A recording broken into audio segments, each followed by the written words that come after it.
Live in Corporate is brought to you by Pfizer. Every day, Pfizer colleagues work across developed and emerging markets to advance wellness, prevention, treatments, and cures that challenge the most feared diseases of our time. For more than 170 years, Pfizer has worked to make a difference for all of those who rely on them. Learn more at Pfizer.com.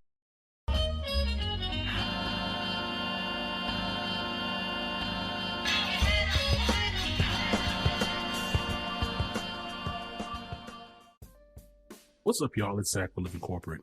I continue to be reflective as we push through and continue Black History Month. You've heard, different conversations. I've been excited for the fact that we've been able to have. But I also think about, looking back, right? We've had so many conversations, dialogues with people that I genuinely, really and truly respect. And what I really appreciate about Living Corporate is you typically won't see discussions or dialogues that don't challenge systems and structures and how they need to be reimagined for the sake of equity for Black and brown people. We don't really do the whole, Brene Brown, milquetoast type presentation. And we rarely, if ever, ignore the systemic barriers and historical realities of historically marginalized groups. We really try to bring all those things center, right? So you hear that in our Pfizer series that we got going on. You're going to hear that in some spotlights and work that we're going to be doing with Capgemini throughout this year. You're going to continue to hear that. You heard that in our campaign with Amazon Web Services for Hispanic Heritage Month. You're going to continue to hear us really just speak to the realities of what things are. And we do that because, one, it honors our mission. And then, two, because we're not bought by anybody. And so because we're not bought by anybody, we're not really beholden to anybody. We are in a place where we can speak honestly and openly about just where we're at. And so, we're going to continue to do that. To that end, I'm appreciative of the conversation we were able to have with Lily Zheng. Lily Zheng is a friend of the show. We've had them on now 2 times before, back in 2021. But this time we're talking a little bit about just the DEI industry as a whole and how it's failing and how to hold corporations accountable, right? And by any measure, the DEI space is failing. It is failing, right? This is not really some really complex or bold take. You're talking about, a multi-billion-dollar industry that has not really resulted in any meaningful change. What have we actually seen happen?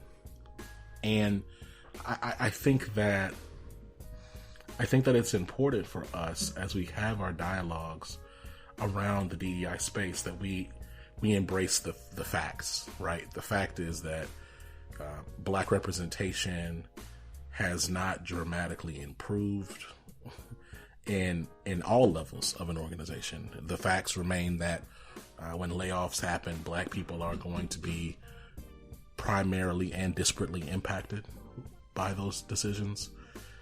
The facts are that when you talk about performance management and any type of written performance reviews, that Black and brown people are going to continue to be the ones that have the lowest reviews.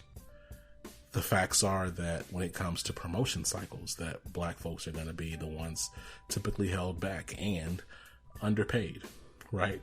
While if you were to measure their sentiment and really understand their experience as they engage their jobs day to day, that they're probably also overworked and undersponsored and undersupported. These are all just realities, right? I spoke with a family member of mine who just recently retired, and again, he retired, and he's talking to me about him having to advocate for equitable treatment, right, towards the end of his career. and them trying to pay him off, right? Like, these are realities. And yet we've spent billions of dollars over the past 20 years in quote unquote diversity, equity, and inclusion.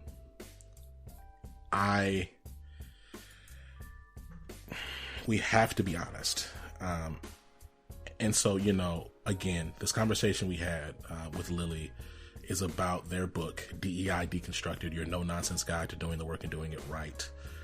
This was actually published last November. I'm going to put the link in the show notes. Make sure you check it out. I'm not going to even get too much further into the conversation. I really appreciate Lily because they are so cerebral and intentional and yet approachable in how they talk about this space, how they talk about this work, and they get into the practicality, like how to practically enact change in these organizations. They don't hit you with a bunch of flowery words and like complex, just white liberal jargon. They're talking to you in plain English about what needs to happen and shift and change. And for that, I appreciate them. I appreciate them for a variety of other reasons, but certainly I appreciate them for that. So all that being said, the next thing you're going to hear after we run a few little breaks for you, you know what I'm saying? Because we got some other messages for you. You're going to hear my conversation with the Lily Zheng. See you in a minute.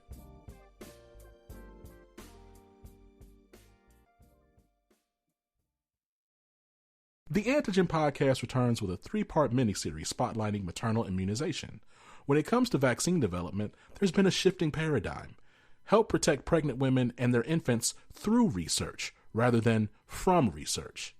Join us this season to dive deeper into this topic, the history, challenges, innovations, and exciting developments to come. Subscribe and listen to The Antigen, powered by Pfizer, on your favorite podcast app.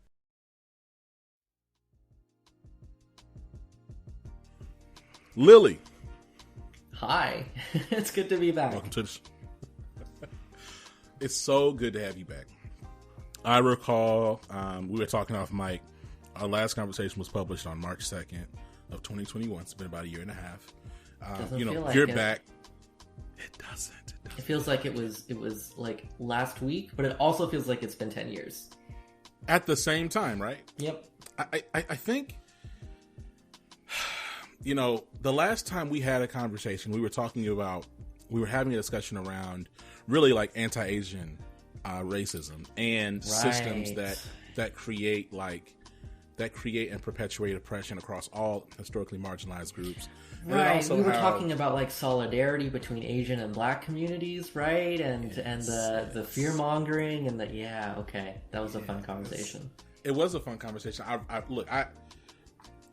I always appreciate the thoughtfulness that you have when let's just talk about LinkedIn specifically. Like, you're always it seems like you always operate in this space where you're engaging and thinking intersectionally. Like you look at things systemically. Like you're not really one that I've seen to kind of go off of emotionality or like the hot button issue. Like you're really great to me at like getting to root cause and like and identifying the elements of a thing that need to be dismantled for actual progress and impact. That is what I go for. Yeah, I don't always succeed, but I'm flattered to hear that comes out more often than not, because it really is what I go for whenever I post. 1,000%. And so I know we're here. We're going to talk about your latest book, DEI, or your forthcoming book. It's actually out already. It's out. It's out November 8th. I'm looking at it right here. Yeah. It's been out for 2 weeks. And it's been some of the busiest 2 weeks of my life. That's right. It's been really intense. I'm thrilled to talk about it, and not just the book, but like more importantly, all of the applications of the ideas in here on like everyone's lives, on folks' workplaces, right? Because like, I don't know, I can promote my book all I want, but like ideally people buy the book not because they're like, oh wow, like Lily wrote it, that's cool, but like because they genuinely believe that it's going to do some good for them and their companies, right? So that's what I hope we talk about. Look, I'm hoping the same thing. The book is called DEI Deconstructed, Your No-Nonsense Guide to Doing the Work and Doing It Right. So again, we talked off mic, but also like I've been having conversations on and off mic with a bunch of different folks about the fact that, Lily, I'm just not really clear on how far, and even before I even say how far, like just what this work, quote unquote, the work is within capitalist context, right? Like, so, we had W. Kamau Bell on like earlier this year. Mm-hmm. And I asked him straight up, I was like, hey, look, like, do you believe that like there can be meaningful work in the D&I space, like in the DEI space in a capitalist context? And he was like, no, no, I don't. Right. Which was funny because his book was all about, I think his book was called Do the Work. And it was like a really like interesting guide on like, it was really for DEI practitioners. Mm-hmm. But I don't know. Like I'm still trying to figure out like, what does it really mean to exist in this space, to really be pushing in this space when, again, like it's the boundaries are only so, like the roadway is only so long. And frankly, the activities, even the language, all of it at a certain point, there seems to be a really firm brick wall. Like, I'm curious to get your perspective on that. Yeah, no, well, that's first of all, what an incredible starting question, starting it off with a big one. So, short answer, I think it's possible to do the work, quote unquote, to achieve DEI within capitalism. However, that requires that we be really honest with ourselves about the limits and extent to which this work is successful. So I tell people a lot, you know why I don't say I'm a Jedi practitioner? Why I don't put the J in my DEI? Because I don't think the J can happen without us dismantling capitalism. And I'm not confident that as a practitioner working in the way that I am, that I'm doing justice work. And you know what? That's okay. Like, this is the thing. Like a lot of folks enter DEI work because they want to fix the world. They want to be better people. And that's noble and that's incredible. And, right, like, if you enter into, like you said, patriarchal capitalist systems that are designed to extract and destroy things, and you set about with the mission of fixing everything, then you're going to quickly be very disappointed that, like, you can't do everything at once. I have a lot of friends and a lot of colleagues that don't work in corporate spaces, that are activists, that are advocates, that do community building, that do direct action. And you know what I tell them? I tell them, my work wouldn't do anything without all of you. Like, y'all are doing justice work. I'm not doing justice work. Like, at best, I'm doing harm reduction. I'm making sure these capitalistic systems aren't screwing over more people than they already are. And you know what? That's valuable because, the revolution won't come tomorrow. Like, that's the reality, right? And I'm ready and I'm really excited to build a better world outside of capitalism. And in the meantime, while we do that, while lots of folks are working towards that, we need a way to make the current reality, the current environment, less of a hellscape for everyone embedded within it. And so as long as, people like myself and folks in this industry are real about the extent of the impact we can make, I think there's a hell of a lot of good DEI practitioners can do within capitalism, primarily in harm reduction. We can make organizations that are at the very least more sustainable than they are at present. We can make working conditions that are a hell of a lot healthier and less discriminatory. We can make workplaces be a place that maybe people aren't like jazzed to go to, but at the very least they're not traumatized by the idea of coming to work in the morning. And any progress we can make there is good. Like that's just like, non-ambiguously just good stuff. That's good work, but it's not justice. Yeah. And I think that there's, to your point, I also shy away from, we had another guest on, Dana Brownlee, and we're talking about anti-racism work and how even that is like unique and different from DEI work, and like shared her perspective there. I think that when you start getting into like the concepts of like justice or even like the anti piece, some of those things, it's like, okay, so are we ready to like enact policies that radically like redistribute power, because like and also correct or create wholeness or make folks whole from historical mistakes that have happened in the organization. Because if we're not, then right, I'm not really comfortable using the anti-term or the justice because we're not gonna. I mean, you have to like it from in the way my framework demands that those things happen. To your point, though, like framing things in the context of harm reduction feels, one, not only more accurate, but more emotionally and intellectually honest. In that, it feels honest to me. It feels achievable, right? So this is the thing, and it feels right? achievable. Like, look, if your company is bleeding out all of its women, its queer folks, its Asian folks, Black folks, Latinos, right? Let's say your turnover rate for these groups is 60%, and we get it down to 10%. Have you fixed the entire world? No. But have you like meaningfully made your company a better place to be for members of these groups? Yeah. And right, like that's a contained problem. That's a solvable problem. We can fix it. We can make it better.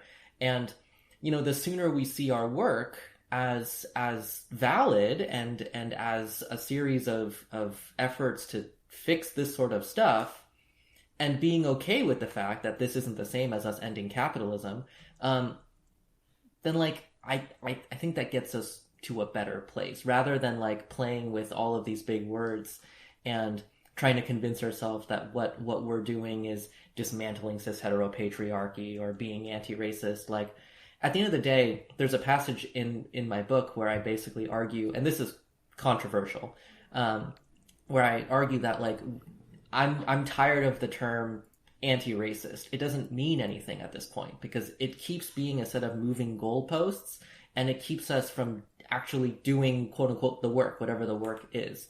Like I don't care if you call yourself an anti-racist or not. Like what I care about is what you've achieved. So right. You can read How to Be an Anti-Racist, White Fragility, you can read all the books, hell, you can read my book. And if you don't do jack, then like, it doesn't matter. Or right. You can try to spend, 10 hours a week doing a whole bunch of things. And if your impact is nothing, then I don't care. It doesn't matter. You haven't achieved anything. And on the other hand, you can just not read any DEI book. You can not know any of the fancy terms. And if you make a team in your company where everyone can thrive, I'd say you've done more than the person styling themselves an anti-racist. Because you've achieved more. Your outcomes are better. And the more we can focus on these outcomes of actually doing what we say we're going to do, rather than like the terminology we use to talk about our intentions, like the better our field will be for it. Yeah, I mean, there's such a vibrant business in folks creating language and terms to sell things, right? Not to actually do anything, but just to sell stuff. It's called right? manufactured demand, and people's closest proximity to it is bottled water. Actually, like the whole bottled water industry was created by convincing relatively wealthy ass white people who had perfectly fine tap water in their communities that somehow bottled water was better. Now, not to say bottled water isn't great and, whatever, right? It's good that we have it, especially for communities that don't have access to clean drinking water. But I see it very similarly in that, like, a lot of DEI work is making up new standards to hold people to sell more products, to sell more services, right? Like, we just keep tacking on more things to the acronym and the big thing now is throwing the word intersectional in front of everything. To the point where it's lost all meaning. It's like, we need to create intersectional activism to make sure our intersectional identities can intersectionally include all of our intersections in our intersectional culture. And I'm like, stop. I'm having an aneurysm. Like, I don't know what you're saying anymore, right? Like, I think like there's so much there around, like, I again, that's why I'm really excited about your book, and frankly, like it, because we've had conversations, we've had on and off mic conversations in the past. Like, this isn't like a surprise that you would be the person to write something like this. That it's about, look, what are you doing? Right? Like, we had a season, and this happens before. Like this, the murder of George Floyd, it elevated a season of it. But before George Floyd's murder, like, we were already in a season of just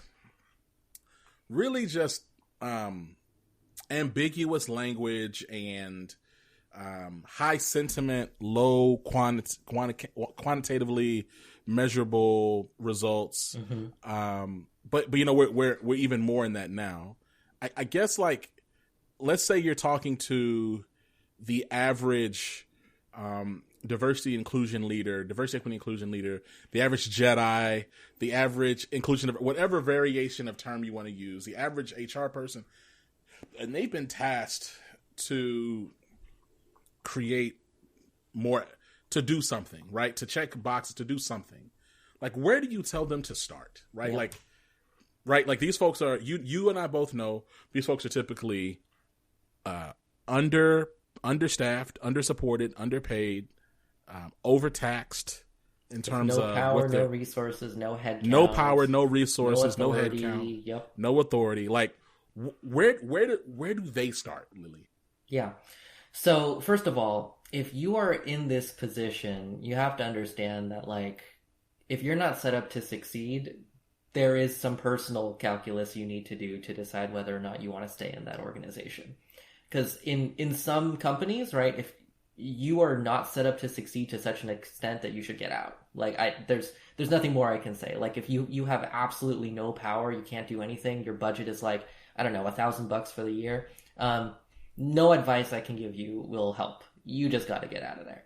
Now, lots of other folks, thankfully, are in a slightly better place where they have some power, some resources, some access. It's not great, but it's, like, workable. So my advice to those folks would be, don't just pick something to do. That's the biggest mistake you can make. You've been tasked to do something. It's your job to make sure that you do the right thing, or you do an effective thing. And the devil's in the details of what right or effective means. So I would start by saying, DEI work is only useful if it solves a real problem or meets a real need. So if you don't know what the problems are, or you don't know what the needs are, then you're going to waste your time doing nothing, right? Like, one of the examples that I use is, like, let's say you hear a call for help outside of your window, right, late at night. A lot of DEI work is the equivalent of picking up a fire extinguisher, throwing it outside the window, and then patting yourself on the back. Like, I just picked a random intervention, threw it at the source of the problem, not even going to check to see what happens, and I'm done. I did it. I succeeded. I win. And that's complete BS, right? Like, you have no idea whether the thing you did addresses a real problem. You have no way to keep yourself accountable, to check in on whether the problem's been solved, and there's no follow-up. So start, right, just by assessing what problems exist in your org. So start by interviewing people, talking to people. We talk a lot about listening tours. I think they're underutilized. People use them a lot as, like, I'm building relationships with folks. No, you are understanding, triaging, and diagnosing the problems of the organization. Like, it's not just chatting with folks over coffee. You're trying to desperately, as quickly as you can, understand everything that's broken about your company, right? And bring them back to say, okay, this is my understanding of all the challenges. These are the barriers. These are the obstacles. I'm going to make a theory of change, basically a set of hypotheses about these are the barriers. This is what's lacking. I hypothesize that if I introduce intervention A into this situation, this will create outcome B, which will then lead to this situation C. And then you start doing the work. And I can't tell you what that work is because I don't know what problems you face and I don't know what interventions will work. But for example, let's say you go into your company and you find that everyone's really pissed off at microaggressions. Everyone's talking about them. All your staff of color is worried about them, is stressed by them. Your women staff are frustrated. Your queer and trans staff are frustrated. And you talk to these folks and they say, sometimes I go between teams and one manager is great and the other manager is just god-awful. And I never want to change teams in my company, which is severely limiting my career growth. And let's say you hear that multiple times. Then you can say, okay, in this situation, It seems like manager consistency is a problem, and it seems like managers that are not doing a great job creating inclusive environments are getting away with being shitty people. So let's try to fix that problem. Maybe some interventions we can use are setting standards for management behavior. Maybe some things we can do are including 360 or multi-rater assessments at the end of the year and include inclusive leadership into that. Maybe we can create new trainings for leaders. Maybe we can, identify the leaders that are having the most trouble and get them individualized coaching. Let's say you pick one of these things, do it, deploy it, you collect more data on it. You say, does it work? Did it work? Did it fix the problem? If yes, good, do more of it. If no, do something else. And this is now the building blocks of your very own, very small DEI program. Now, did I mention at any point, like, go search on Google, good DEI practitioner, and bring in a speaker? No, because that wasn't the solution to this problem. And you need to get better, if you're a practitioner in this solution, to empowering yourself to be a problem solver, not just, a hired head to bring in someone from the outside to give a nice speech and go away. If that's the only thing you're able to do, you're part of the problem. So much of what you describe, and even how you describe like this space of diversity, equity, inclusion work, like within corporate workplaces or corporate contexts, it's much more cerebral than I think people give it space for. Despite all of the conversations and all the things that have transpired over the last 2.5 years or so, I think we're still in a place where we don't really know what good looks like when it comes to diversity, equity, and inclusion, and we don't really have a core rubric of competence for a diversity, equity, and inclusion leader or consultant or professional. I'll say, quote unquote, professional. Practitioner is a better word. Yeah. First, I'm curious to get your perspective on why you think that is, and then two, what do you believe it looks like to create a standard for what good DEI work looks like? Oh, standards. Okay, this is one of my favorite questions because I think the industry is dramatically lacking in standards right now. So first of all, asking me to give an overview of general competencies of practitioners is difficult because it's the equivalent of saying what makes a good engineer or what makes a good scientist. There's like a million kinds of engineers, a million kinds of scientists, and the DEI space is no different. The skills you'll need to be a good workshop facilitator versus a good data analyst versus a good executive coach versus a good communications professional, completely different. The overlap is very small for all of these. And one of the things we haven't talked about enough in the DEI space is how to differentiate the different kinds of DEI work that exist. Now, if you wanted me to build out a full-scale DEI department in a company, I'd have all of these professionals. I'd have trainers. I'd have coaches. I'd have facilitators. I'd have analysts, data scientists, researchers. I would have comms professionals. I would have legal professionals. Because there's so many different dimensions of DEI work done effectively in all of these different spheres. So there's that. And the competencies required for each of these roles would be dramatically different. Because what would make a good data analyst doesn't always make a good comms writer, right? Now, if you want me to talk about like general proficiencies, which is, by the way, where the field's getting bogged down because we're trying to come up with a one-size-fits-all of like all DEI practitioners need to be able to do this. And there are some things, I think, right? Like one of them is systems thinking. You need to be able to move beyond just thinking about people as individuals, but also look at systems and diagnose systems. You need to have, for most folks, a high EQ and be able to, connect with people and understand people and their needs and their desires and communicate effectively. But beyond that, I think the skills and competencies really are highly dependent on what kind of DEI work you do.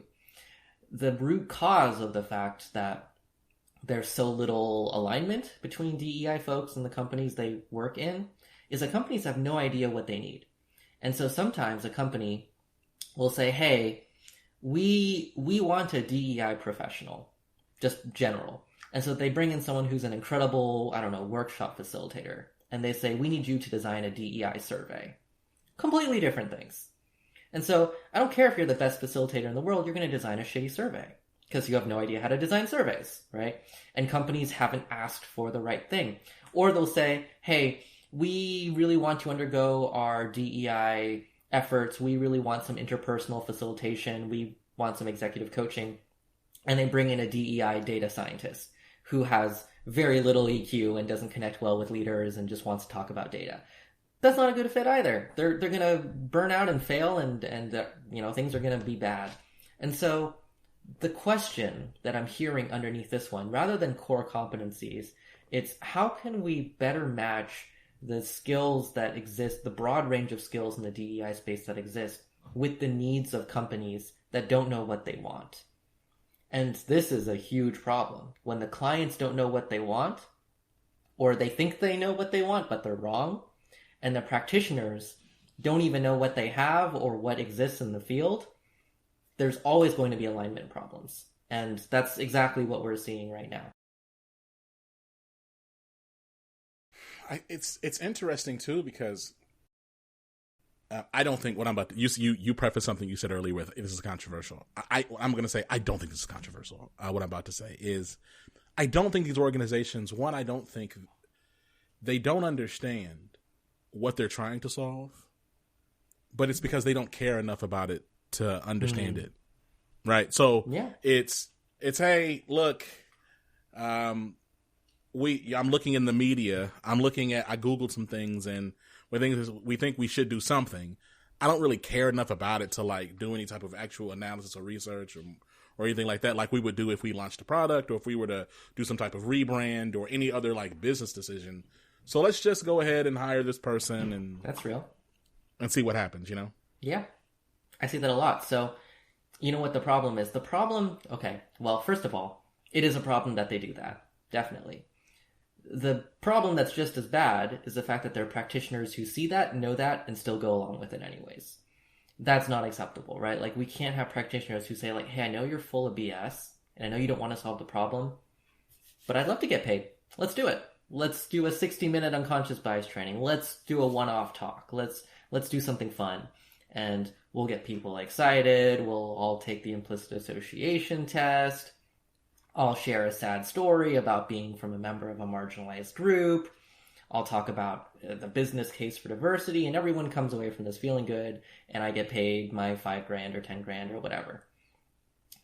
What we need to do is when we see clients, and there are lots of them, that refuse to care or who believe they can get away with not caring or doing the bare minimum, it's our job as practitioners to hold them to that higher standard. I recently had like a long, protracted series of negotiations with a really big company that essentially said, Lily, we want you to survey our workforce of thousands of people in like 1 month and deliver a full report and analysis and everything. And I'm like, 1 month? Like that's impossible. Like there's so much work that needs to go into that. There's focus groups, there's interviews, there's one-on-ones at that scale with thousands of people. Like, if you want good data, that'll take me at least 3 months, if not more than that, if not 6, if not a year, to get people ready for that. And they said, well, some other folks we're talking to say that they can do it in 2 weeks. And I'm like, who the hell are you talking about? Like, who are you talking to that can promise surveying your entire workforce in 2 weeks? And then they're like, well, their data isn't that rigorous. And I'm like, then that's why. Like you want to send out a survey to your entire workforce with like 2 questions on it, one of which is like, how much do you like diversity, and call that a survey? Like, no, right? Like the fact that some of our practitioners are willing to race to the bottom is how we got into this mess in the first place. If our clients ask for shitty practices that won't fix anything, it's our job to say, then I'm not going to work with you. That's not going to work. That's not going to fix things. It's going to be a waste of your time and money. This is the bare minimum of effectiveness. And either you go for this, or you find yourself another practitioner. I wish more folks were willing to stand up for that. The thing about it is that, like, how much of that, Lily, do you think is wishful? Because at the end of the day, a lot of these DEI practitioners, I mean, we need money to survive. So am I going to take $10,000 to do something I know won't work, but it's $10,000 and I can feed my family or whatever? Or do I make a like principled and intellectual stand? One I would take, but because I have the financial privilege to do so, right? I think like that's the question is like, what does it look like for a bunch of folks to practice solidarity who may be in an economic space where they can't turn down money to do something that's going to fail? Yeah. Well, my second book was all about that, actually. The Ethical Sellout. The entire premise of that book is like what happens when people from marginalized communities have to compromise their morals to survive. And the major ideas of that book is like you need to be honest with yourselves about the impact of your actions, right? I'm not going to tell you what decision to make. And for folks in that circumstance, like, yeah, you do have to weigh taking money from folks and surviving with being part of the problem. Like, that's the reality of it. I think that there are always more options than we would like to think there are. For one, right? We can always look for better clients. There's so much interest in DEI right now. We have the ability to be choosy. We have the ability to put ourselves out there and to make a name for ourselves and to, stand by our principles. And we have the ability to work with other practitioners, to work with other folks in our field, to find community, to work in solidarity with each other. This is not a zero-sum game of DEI practice, right? Like, we shouldn't be operating in scarcity mindsets that basically say, well, if I don't take this gig, then I get nothing and someone else gets it, so I have to jump on it even if I know it's a failure. Like, we need to be working together, right? Like, we need to be working together to pass on opportunities to each other. We need to be working together to raise the standard of this industry. We have to do that. I remember, look, in the beginning of my practice for 2 years straight, I was making like half minimum wage. I was making poverty wages based in the Bay Area. And a lot of that was because I didn't see takers for the work that I wanted to do. And so, yeah, like Zach, I compromised. I delivered quite a few workshops that I think were shit and didn't do anything and didn't move the needle. And I did that knowingly. I did that very guiltily. I felt horrible doing it. And then as soon as I had enough ground to stand on that I didn't need that to survive, I stopped doing it. And I immediately switched all of my work over to higher impact stuff. Now, I'm not saying everyone can do that, right? There are some people that just ride that line of like, you're barely profitable. You can't do anything else. And to some extent, this is why we need to be pushing for corporations to change their behavior too. Because until corporations start asking for better things, there's always going to be that demand for services that don't work. And that's always going to put practitioners in this sort of situation. So can practitioners do something about it? Yeah. Like, I don't think we're powerless. Do we bear all the responsibility? No. There's a reason why they call it the DEI industrial complex. A good half of that relationship, if not more, is coming from corporations. Yeah. No, I mean, you're absolutely right. Like, I do want to talk about your latest book. I want to understand. I mean, we've been kind of talking around it this whole time, but we've been talking about the book the whole time. Yeah. This is the book, right? I think my question is, did you write it thinking that it was like a unique or new perspective in this space? Do you believe it's adding to like an already vibrant chorus of voices around how to be active and impactful in DEI? I think it's new. Yeah, I'm curious. Like, what was it just look, my voice is my voice, and I need to get it out, irrespective of if I'm adding to something or not? No, I needed to write a book that added something. I'll be real with you, Zach. I write a lot already. Like, if I just wanted to get my voice out, I'd write more on LinkedIn. I write so much on LinkedIn. Like, I write too much on LinkedIn. But what I wanted to do with this book in particular is put forward a perspective that I've seen a little bit. I've seen whispers of like, we need more accountability. We need more rigor. We need more standards in this field. I've seen a lot of folks calling for it. I haven't seen a lot of folks answering it. Like, everyone's agreed that the problem is the problem, but no one's agreed on what the solution is. And yeah, I have opinions about the solution. So I wrote the book to be the answer that folks were asking the question to. And I also wrote the book for the practitioner that I used to be.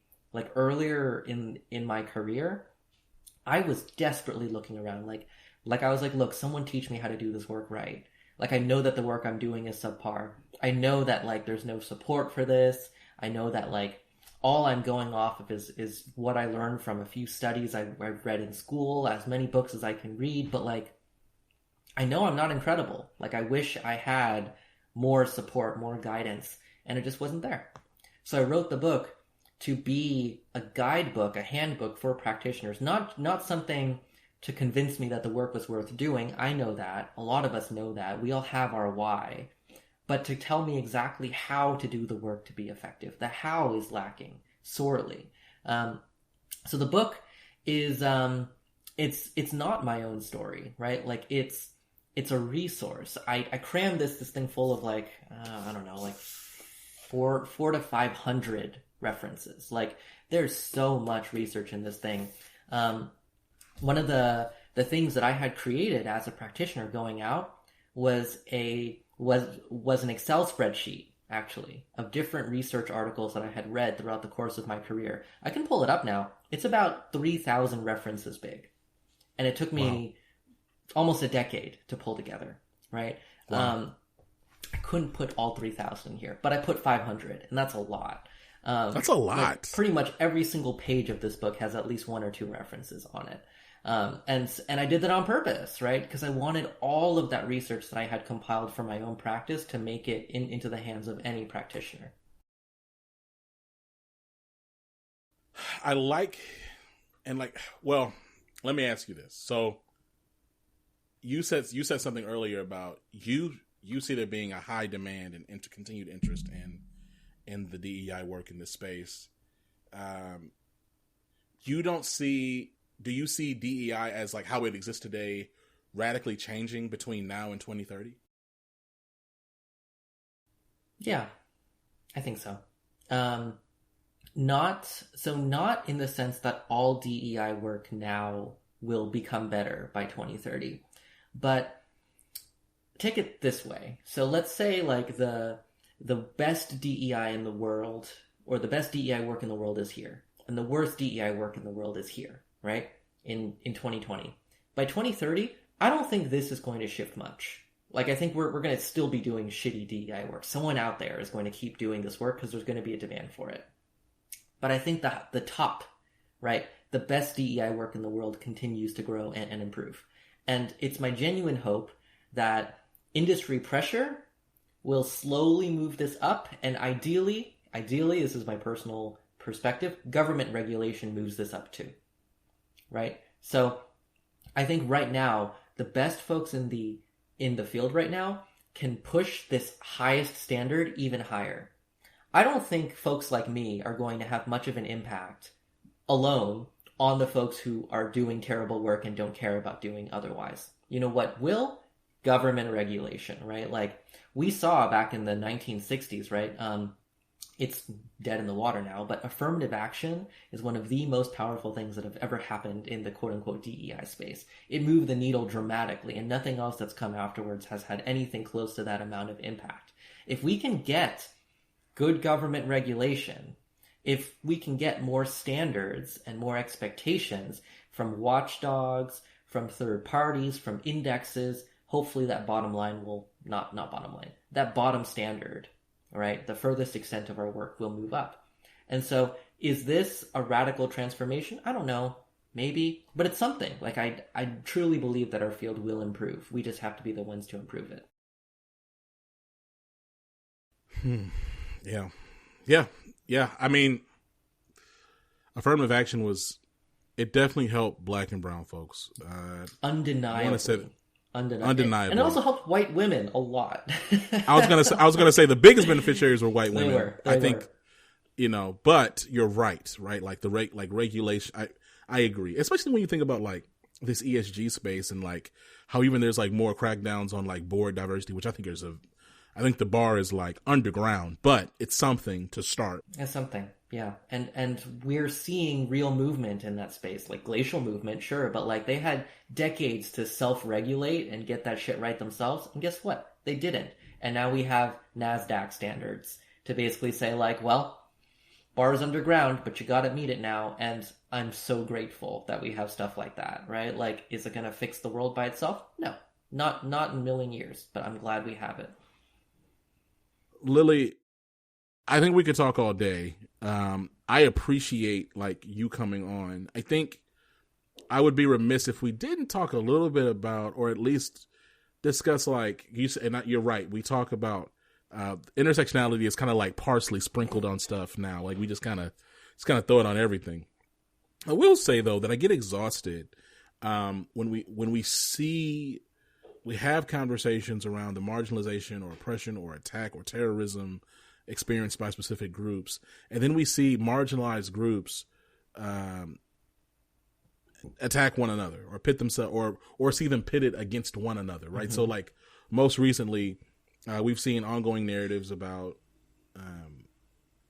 when you think about the Q club shooting, and we're seeing narratives of somehow, even though it was a white Mormon that committed this heinous act, we're seeing conversations around how there's transphobia and homophobia within other Black and brown communities. And it's like, okay, first of all, like, that's fair. Homophobia and transphobia are real, and they exist within a plethora of communities. They exist in every community. Including communities of queer and trans people. Including communities of queer and trans people. Also, can we have a discussion about the fact that there are Black and brown, queer and trans people? Like it's almost like we're dedicated to these binary contexts. Ironically, when talking about any group or any type of situation, I mean, I'm curious, like, what advice or like points of view do you have regarding embracing intersectionality in real life? Like when it comes to like in analyzing groups and people and trends and having even critical conversations, what role does intersectionality, like, let's take it from the lofty kind of like parsley word that we use, that we often employ it as, and let's put it into practice. Like, where does it come into practice in situations like this? Yeah, well, let's make it blisteringly practical. So intersectionality, as it was designed to be used by Kimberly Crenshaw, is an analytical tool. It's a tool. It's not an outcome. It's not the end result. It's not an impact. It's a tool. And so when you take an intersectional lens to something, that's just a fancy way to say you look at the impact of something on multiple dimensions of identity, right? Just like that. So in this situation, to deploy an intersectional lens, you would say, how would the many identities involved in, for example, the shooter's experiences impact how this could have happened? And then you could also say, how does this event having happened affect multiple communities, including people with multiple marginalizations, right? How does this event having happened affect queer trans people of color, queer trans women of color, queer trans disabled women of color? And then you move on. Like, you do that analysis, you say, like, here's all the critique, here's what I understand, and then you do something with it, right? Like, this is what everyone misses about intersectionality. They use the lens, they use the words, they write their critique, and then they're like, I did it. I have used intersectionality. And I'm like, what are you, like an undergrad student, right? Like, no. Like, you're not just here playing, like, academic experiments with these ideas. Like, it's not homework. You gotta do something with it. So this thing happens in the news. It impacts the community in a certain way. What does that change about how you approach those communities? How does that change your advocacy? How does it change what you do and say, invest in, how you react? all of these. So I don't know, when someone says like, I took an intersectional approach to understanding the impact of the Club Q shooter, then I'm just like, okay, cool. And then they look at me and I'm like, and what? And I'm like, and then what did you do after you used the analysis, right? Like, the lens is the same as like, I put something under a microscope. Cool. The microscope is the tool. And what did it tell you? What are you going to do about it? Right? Like, it's like, well, I looked at the virus under the microscope and I found out that it was pneumonia. And I'm like, okay, and then they're like, and then I put it on the shelf and didn't do anything about it. Like, that's how I feel when people talk about, like, intersectionality. They get half of the assignment perfectly right, and then they throw it in the garbage, which pisses me off. So, like, ask yourself this. I don't care what analytical lens you use. What are you going to do about it? Like, how does that change your actions? And then if it does, great. Then talk about intersectionality all you want. But again, tools are nothing unless you leverage them to action. And a lot of folks right now are going through the intellectual exercise and not taking action. And that pisses me off. Lily, it's always a pleasure. I'm glad that I'm glad that your book is out. I want everybody to click the link in the show notes. Make sure you get it right now because it's out right now. When you're hearing this, it's been out for a second, right? So you should have got the book. You know what I'm saying? Like, pull over. If you're flying on your airplane, you're listening to this, tell the pilot, put on the hazard lights, pull over to the side so no one gets hurt. Tell the pilot to download, you know what I'm saying? Get the book also. No, look, I'm so appreciative of your work. I'm thankful for all things that you're doing. Please don't be a stranger. It shouldn't have taken the book for us to connect again. And so let's connect again. We'll yeah, we got to do more. We got to do more. Like you said, though, it feels like it's been like a day and 10 years at the same time. But like, we got to make sure, let's make sure we get together in next year. And let's just figure out like, what's the next thing? Cause like, there's so many conversations I still want to have. Yeah, I can't believe we're done. I was looking at the time and I'm like, what? We've been talking for like 2 minutes. So maybe we'll have to do another. We got to do another one. Is there anything else that you want to plug before we let you go? Oh, man. Well, buying the book, great. Love that. Please support it. If you've already bought the book, as I think many folks who listen to your podcast are folks who know what's up and might have bought the book already, write a review. Please, please, please. Reviews are one of the most effective ways you can give back and ways in which you can support the book. So, like, don't be a stranger. Write a review anywhere you bought the book. Write it on Amazon. Write it on Goodreads, anywhere. Those mean the world to me. Also, a little sweetener for all of y'all, I am still doing an autograph campaign on LinkedIn, so just post a picture of the book, tag me, use the hashtag DEI Deconstructed, and I will swoop into those comments and write you a personalized autograph. I've written about 1 to 200 so far, and every single note has been unique. I haven't recycled the same note yet, and I don't intend to start soon. So get on that before I get too tired to keep offering it. And yeah, thanks for supporting me in the book, and I hope it brings lots of value to you. I love it. Lily, you're a friend of the show. We can't wait to have you back. Likewise. Can't wait to come back. Take care.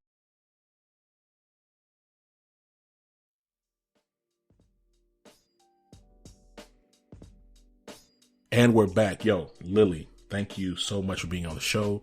Shout out to everything that you're working on, including DEI Deconstructed. Make sure you click the link in the show notes to learn more about them and their book, which is fire. Okay.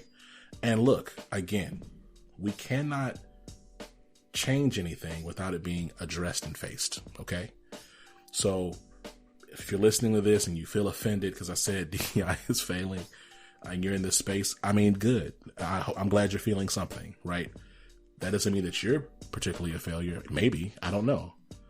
But the reality is we have not seen real change in these spaces.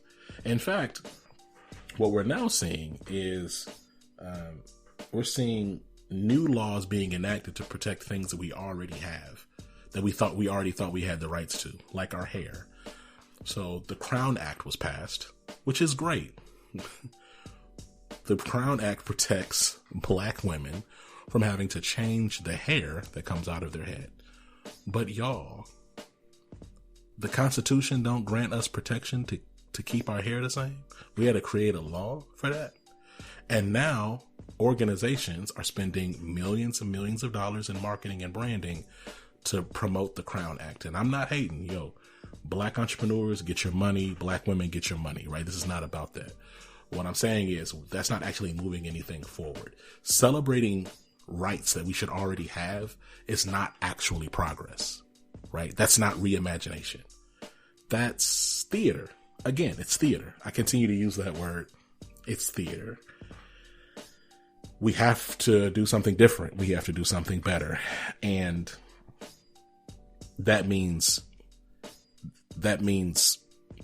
being a little bit uncomfortable and having some disquieting conversations and being willing to risk something. That's what it means. Look, I love you. Happy Black History Month. Continue to take care of yourself. Next week, we're going to continue our series with Pfizer. I'm excited about that. We're actually going to continue to talk about Black history after February. Shocker. Black history is American history. But I want you to take care of yourselves and take care of each other. Peace.